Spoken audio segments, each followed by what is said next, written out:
the Japanese term of hello. Good day. We are Group 3 and we will going to discuss the differences about Japan. And Japan belongs to Asia and Asia is the biggest continent. Welcome to Japan. Mushi, I am Janice Lumanyao and I will going to discuss the communication style of Japan. First is, in Japan, they have many different of communication style.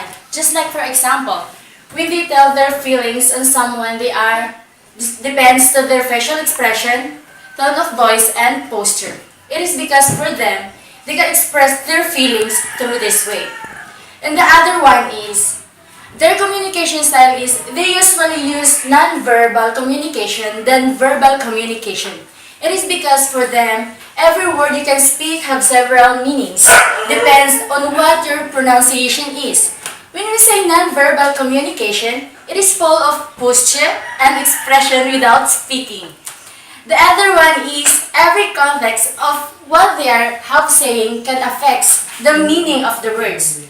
That is why it is so very important to understand the situation to fully appreciate the response. The other one is while someone is speaking, when other one is here or his face is form of frowning, it is means that he or she disagreed with the statement. And the last one is they are not showing their emotions, they maintain their impassive expressions when speaking. That's all. Thank you. Moshi, have a good day.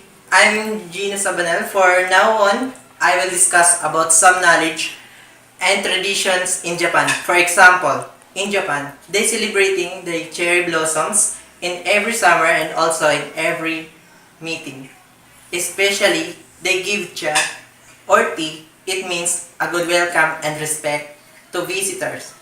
And I will report also some honoristics in Japan. For example, from the word of senpai, it means in Japan a high level like teacher and etc. Thank you and mushi mushi. Hi, I'm Rick Robin Galguera. I will discuss greetings in Japan. Greetings like good morning and good afternoon are incredibly important in Japanese. As a Japanese culture is more formal, going through the ritual of greeting another person is an important way of showing respect. Japanese tend to bow while saying Ohayo gozaimasu, konnichiwa, and konbanwa, depending on the time of the day. Bows can be divided into 15 degrees angle informal and formal 30 degrees angle bow, and very formal is deeper angle bow. You're expected to greet every person individually, even if they are in a group. That means that you're walking along the road and pass a group of 5 people, you have to say konnichiwa and bow 5 times. Watashi wa I'm Patrick-san. I will discuss about meetings in Japanese. First, greetings in Japanese are very formal.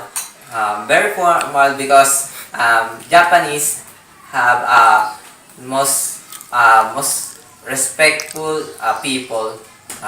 Next, and the important to show the correct amount of respect difference of someone upon the status and relatives to own. Japanese are strictly about civil status. They respect upper class and lower class. Next, way to introduce. Japanese are first to be introduced about other people like this. They're considered, they're introduced by bow her head. Next, while foreigner expect to handshake, because Japanese consider other culture like southern culture or other southern and north culture. This like that. Next, in this situation, the most people bow are more respect and to show more respect and to others like this. Next, foreign visitor Ganji bow her head slightly because Japanese are um, respect to others foreigner and generally understand the status, their civil status like this. And that's all of my report. Mushi. First of all, I would like to introduce myself. First, I am Dr. Nicole A. Lomboy, and I will discuss about the traditional way of eating their food in Japan. First, the Japanese, they use chopstick to eat their food. Sometimes, a large spoon may be used to sip broth. Miso soup is served with the most meal and often replaced the purpose of a drink. Second, when they were eating at the traditional meal, the bowl is held to the mouth to avoid bending down to reach the table. It is considered inappropriate for adults to eat while walking. Street food is often eaten on the spot where it is bought. Thank you.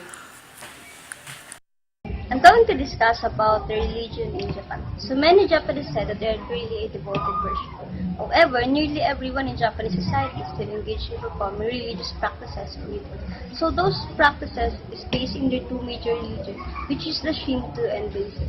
So Shinto means the way of the god. It is a native religion in Japan and dated in prehistorical times. In Shinto, they believe in many gods called kami that found in any part of the nature. So today, fewer than 3% of Japanese perform strict traditional Shinto, but almost everyone still performs some rituals of Shinto. They visit shrines, offer food, fruits, rice, prayer, and anything that can be offered. So in return, they ask God for a favor, like to be passed in an exam, a good health, a safe birth of a child, etc.